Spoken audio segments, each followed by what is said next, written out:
I was sitting across from a dean at one of those big three universities last month, the kind of place where the ivy is so thick, it looks like it's the only thing holding the crumbling stone together. He was showing me their new global equity dashboard, beaming with a level of pride you usually reserve for a firstborn child. He pointed to a series of glowing charts, practically vibrating with excitement, as he explained how they'd finally decolonized the admissions algorithm. His face was lit up. To him, these data points weren't just numbers, they were a moral victory. He kept using the word transcendence, as if they'd moved beyond the messy reality of human competition into a new, enlightened era. But then, the atmosphere in the room curdled. I asked a fairly mundane technical question. In the last two cohorts of your top-tier engineering program, what's the average score on the standardized fundamental competency exams compared to a decade ago? The silence that followed wasn't just awkward, it was defensive. The dean's expression shifted instantly from giddy visionary to interrogated suspect. He didn't offer a single statistic. Instead, he leaned back, his tone turning cold and academic, and told me that focusing on isolated technical proficiencies was a narrow, regressive way of defining excellence. He actually claimed that prioritizing raw merit was a threat to the institutional soul. It was a jarring pivot. One moment, he was celebrating the future of education, and the next, he was treating a question about basic competence like a hate crime. That instantaneous shift from evangelical fervor over equity to a visceral, almost religious anger when faced with a request for objective proof of skill is the smoking gun of a deeper rot. It made me realize that for the people running these citadels, the luxury beliefs they peddle are more real than the bridges their graduates are supposed to build. As the federal audits begin to tear back the curtain on January 17, 2026, we aren't just looking at a political disagreement.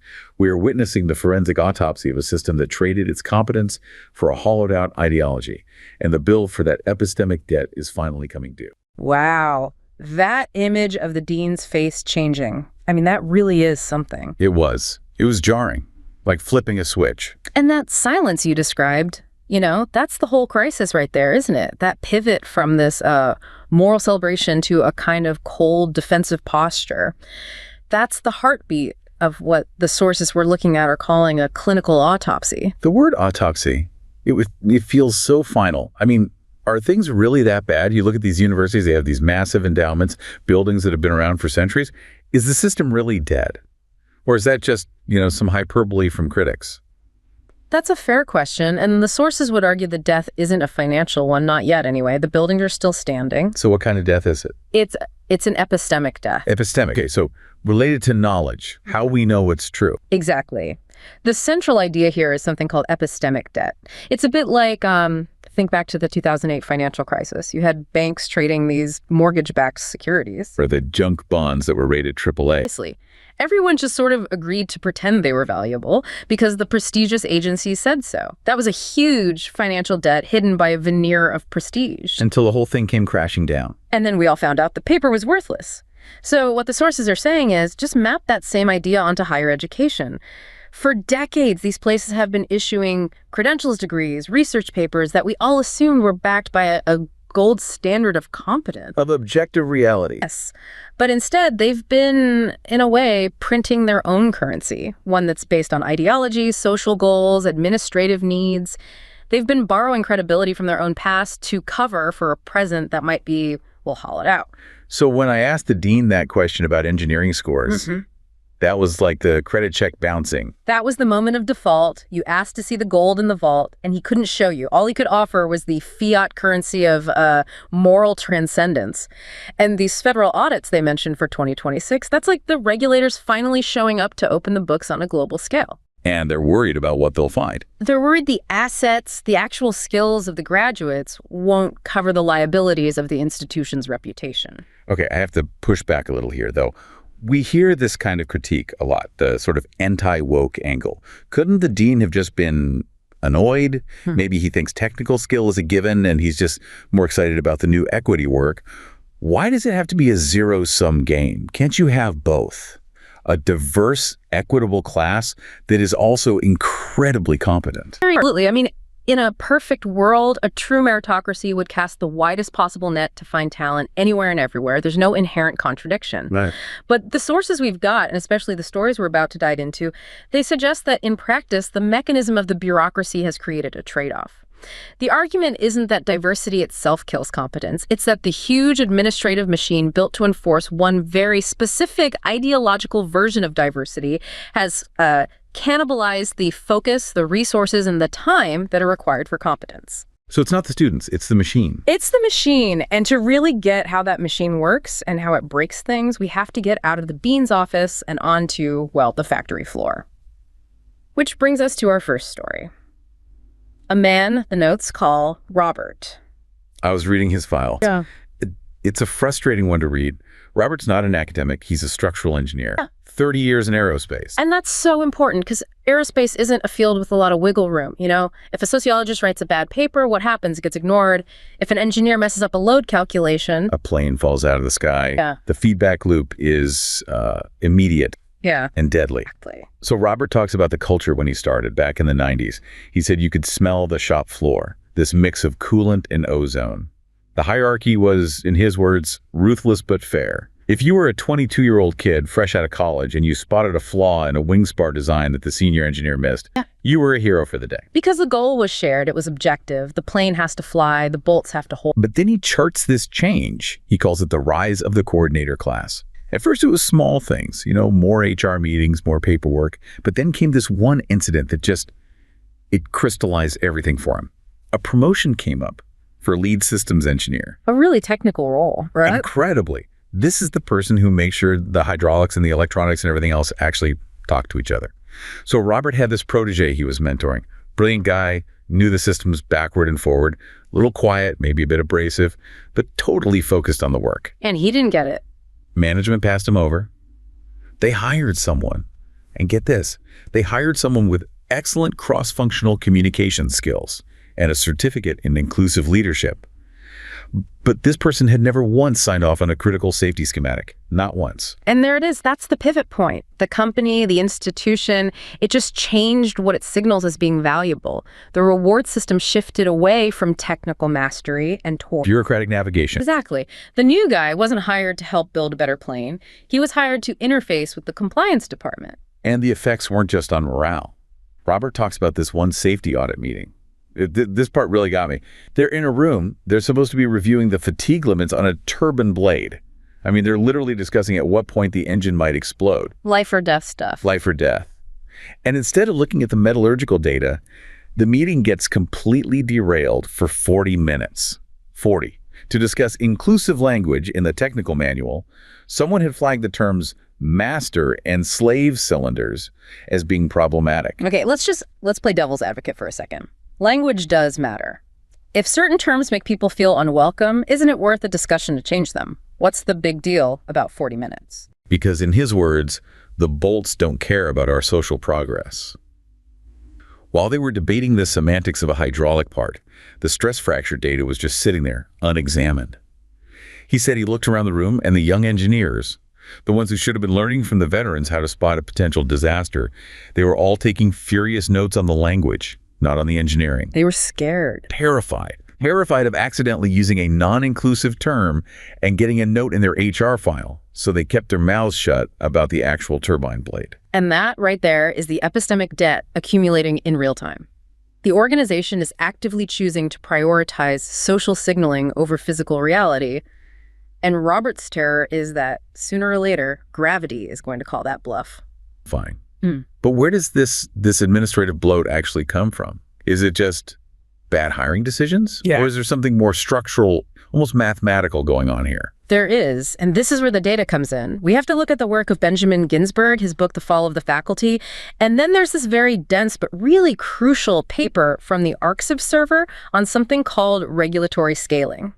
I glanced at that scaling paper. It's heavy on the math. But the idea behind it is actually super simple. It's a concept called sublinear scaling. You have a small town of, say, 10,000 people. It might need 2 gas stations. Now, if that town grows to 100,000 people, 10 times bigger, do you suddenly need 20 gas stations? No, of course not. You'd need maybe 12. The bigger stations are more efficient. Exactly. That's sublinear scaling. In almost any efficient system, whether it's biological or social, as the thing gets bigger, the overhead required to run it grows slower than the size itself. A blue whale's metabolism is way more efficient than a mouse's. Okay, so applying that to universities, as they grew from these small colleges into massive research institutions, they should become more efficient. There should need fewer administrators per student, not more. That's what the laws of economics, even physics, would predict. But what the data shows is the complete opposite. We see superlinear scaling. The administration grows faster than the university itself. They're breaking the laws of efficiency. Completely. I mean, Ginsburg's data is it's mind-boggling. Between 1975 and 2005, faculty numbers grew, sure, but the number of administrators exploded by anywhere from 85 to over 200%. Today, administrators actually outnumber teaching faculty at every single U.S. university. Wait, every single one? The trend is universal, and the scaling paper gives us the why. It all comes down to a term called functional diversity. That sounds like another corporate buzzword. But it just means complexity of purpose. If your gas station decides it's also going to be a 5-star restaurant, a post office, and a daycare, well, it can't scale efficiently anymore. You need a manager for the food, a manager for the mail, a daycare specialist, and then you need another manager to coordinate all those managers. And universities aren't just for teaching anymore. Just look at the Reddit threads in the source material. Students are complaining about the tuition hikes, and then in the next breath, they list the amenities. 24/7 mental health services, centers for diversity and inclusion, rock climbing walls, career concierges, sustainability officers, Title IX coordinators. It's a luxury resort with a library somewhere on the property. Which might be fine, but from a structural point of view, it's a bureaucratic nightmare. Every single new mission, whether it's promoting social justice or ensuring mental wellness or providing gourmet food, it requires a new office, a new vice dean. And here is the real kicker. They have to justify their jobs. They have to justify their existence. It's a feedback loop. If you're hired as the, say, vice dean of bias incident response, and at the end of the year you report that there were 0 bias incidents, what happens to your department's budget? It's gone, or you are. So you have a powerful built-in incentive to find bias. You have an incentive to expand the definition of harm to include things that used to be just, normal human interaction. You create new rules, which require new trainings, which require more staff to run the trainings. It's a self-licking ice cream cone, as they say. And while all this is happening, tuition is skyrocketing to pay for the ice cream cone. And meanwhile, the engineering department can't get funding for a new wind tunnel. And it's worse than that, right? There's the retention metric. Oh, that's a huge one. Public universities are often judged and funded based on their graduation rates. So this bloated army of administrators, Ginsburg calls them deanlets, their job depends on keeping students enrolled. So what happens if a really rigorous chemistry professor fails 40% of their intro class because the students just didn't do the work? It makes the university's retention numbers look bad. Exactly. So one of the deanlets pays a visit to the chemistry professor's office, and they have a little chat. Maybe the curriculum is a bit exclusionary. Maybe the grading should be more collaborative. The pressure is always downward on academic rigor because rigor creates failure and failure messes up the administrative dashboard. That brings it right back to the dean in my story. He wasn't just embarrassed to give me the numbers. He was hiding them because, in his world, a focus on pure competence is an active threat to his metrics. You got it. He's not optimizing for the student's education. He's optimizing for the dashboard. See, it's profoundly depressing. But I want to shift gears a bit. We've talked about the bloat, the machine. I want to talk about the attitude, the ideology, because there's a certain kind of moral superiority that goes along with all this. And for that, we have to talk about the Ohio father. Yes. Story number 2. This one really hit me, as a parent. So the scene is a town hall meeting in a pretty wealthy suburb, the kind of place where the public high school looks like a college campus. And the speaker is an admissions dean from a top-tier university. The gatekeeper. The ultimate gatekeeper. In the audience is this father, a middle-class guy, works in logistics. His daughter is, by all accounts, a superstar. Perfect grades, debate team captain, volunteers. She's done everything you're supposed to do. But she's been getting rejected from all the elite schools. A story you hear all the time now. All the time. So he's sitting there listening to this dean in his expensive suit talk about what he calls compassionate admissions. And the dean announces that his university is getting rid of standardized tests, like the SAT, for good. He says they're barriers that measure privilege, not potential. Which on the surface sounds very noble. It does. And the room, which is full of wealthy parents, they all applaud. But this father, he stands up and he says something that just sucks all the air out of the room. He says, you're not doing this for the poor kids. You're doing this so you can pick whoever you want. He saw right through it. He saw the game. He realized that without a test score, his brilliant daughter had no objective weapon. She doesn't have a famous last name. She can't write an essay about her gap year building schools in Guatemala. Her uncle didn't get her an internship at the UN. The test was the one and only thing she had that could say, look, on this metric, I am objectively better than the donor's kid. By removing the objective ruler, the dean makes the entire process subjective. And in a subjective process, the connected always win. The father used this phrase. He called it pulling up the ladder. He said, you all got to where you are based on merit, and now you're kicking the rungs out from under you so no one else can climb up. That is a perfect real-world example of what the sociologist Rob Henderson calls a luxury belief. Let's go deep on that term. It gets thrown around a lot. Right. What does it actually mean? Is it just any woke idea? No, it's much more precise than that. Think about how status used to be signaled. 100 years ago, if you were rich, you wore expensive clothes, you had things the poor couldn't afford, it was all about material goods. But today, because of mass production, material goods are cheap. Almost anyone can have a big screen TV and a smartphone, so it's much harder for elites to distinguish themselves with just stuff. So what do? They have to change the signal. They pivot from material goods to immaterial beliefs. A luxury belief is an idea that confers status on the upper class, costs them very little to hold, but ends up inflicting a very real cost on the lower and middle classes. Okay, give me an example. The defund the police movement is a classic one. Who are the most vocal proponents of that idea? People in the media, academics, celebrities, mostly people living in very safe, wealthy neighborhoods. For someone living in a gated community, advocating to abolish the police is a very high status signal. It says, I am enlightened. I'm beyond the crude need for punishment. What does it cost them personally? Nothing. They have private security, or they live where crime is basically non-existent. But what happens in the low-income neighborhood a few miles away when the police budget gets slashed and patrols are cut? Crime goes up. Response times get longer. People get hurt. The Reddit threads in our sources were really insightful on this. Someone pointed out that the elite person gets the moral satisfaction, the status boost from holding the correct belief, while the poor person pays the actual price in their physical safety. And it's the same pattern with ideas about family structure, isn't it? That's Henderson's core example. If you go to any elite university, you'll hear that traditional marriage is an oppressive, outdated construct, that monogamy is unnatural. That sounds very sophisticated, very progressive. It does. But then you look at the actual behavior of the people who say these things. The top 5% of earners in America have incredibly stable, traditional two-parent families. They preach family fluidity to the masses, but they practice traditional family stability for themselves. So they get the best of both worlds. They get the status of holding the enlightened belief while also getting the proven benefits of a stable family for their own kids. And when the working class hears this and believes it, and family structures in their communities break down, you see poverty, crime, and social dysfunction skyrocket. But again, the elite are insulated from those consequences by their wealth and resources. The poor pay the bill for the elite's fashionable opinions. There's a term for this in one of the other sources, easy morality.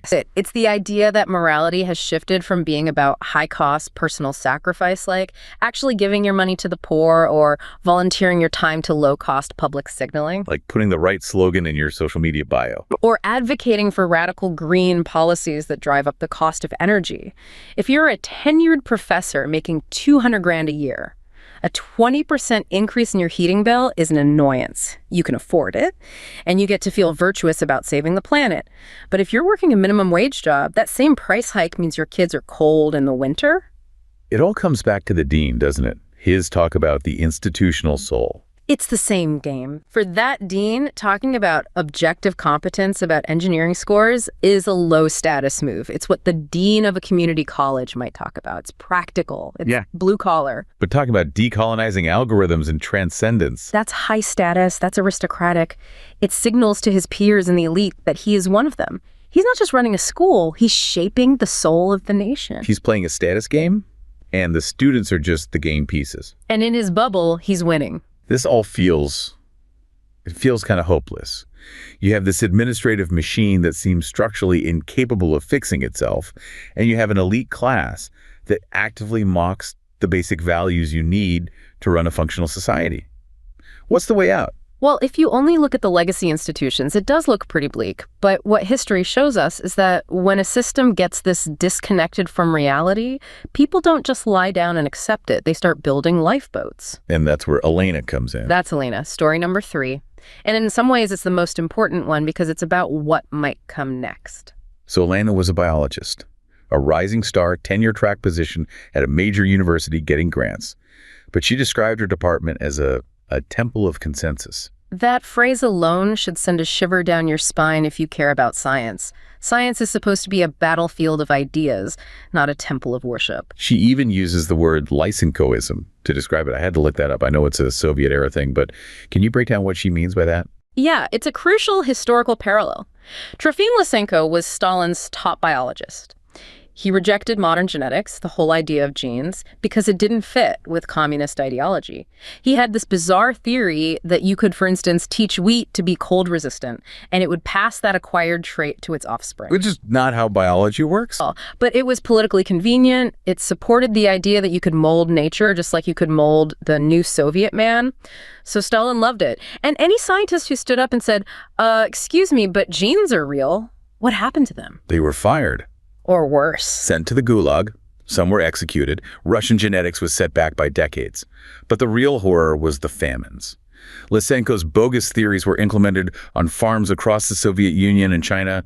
Crop yields collapsed. Millions and millions of people starved to death, all because the state chose politically correct science over true science. So when Elena says she was living in a Lysenkoist system, she means that getting her research published, getting funding, even keeping her job, depended on her results fitting the prevailing political narrative of the university. If her data suggested something that was ideologically uncomfortable, she was quietly told to bury it. So she quit. She walked away from a tenure-track job. She defected. That's the only word for it. And she ends up in a warehouse in Austin, Texas. The Shadow Academy. Tell me about this place. The description in the notes, it sounds less like a university and more like a tech startup mixed with a monastery. It's an example of what a Czech dissident named Václav Benda called a parallel polis back in 1978. Parallel city? The parallel society. Benda's point was, when you're living under a regime where the official culture is based on lies, you don't waste your energy trying to reform it. You build your own alternative structures in the shadows. A parallel culture, a parallel economy, a parallel education system that operates on the principle of truth. And that's this warehouse. That's the warehouse. No DEI deans, no climbing walls, no administrative bloat. They have one mission. Solve hard problems. That's it. They recruit students based on nothing but raw cognitive horsepower, and they just work. Math, physics, coding, philosophy. The curriculum is described as unyielding and totally focused on competence. So this is where the sources are arguing we're headed. This split. A great decoupling. The idea is we're moving toward a two-tier society of knowledge and competence. Tier 1 and Tier 2. Tier 1 is the legacy system. The Ivies, the big state schools, they'll keep the brand prestige for a long time. They have the endowments, the legacy, and they will continue to produce the coordinator class, the managers, the HR directors, the people who speak the language of luxury beliefs. And Tier 2. Tier 2 is the parallel polis, the Austin warehouses, the new online models like the Peterson Academy that's mentioned in the Reddit threads. These places will focus on producing the competence class, the people who can actually build the new AI or design the fusion reactor or cure the disease. But there's a huge obstacle, right? The notes call it the moat. The moat of accreditation. This is the big fight. You can create the best, most efficient educational program in the world, like the Peterson Academy, trying to offer degrees for $500 instead of $50,000. But if the HR department at a Fortune 500 company has a rule that says, we only hire people with degrees from an accredited institution, your graduates are locked out. It's a cartel. It's a cartel. The legacy universities control the accreditation boards, which lets them block any potential competition.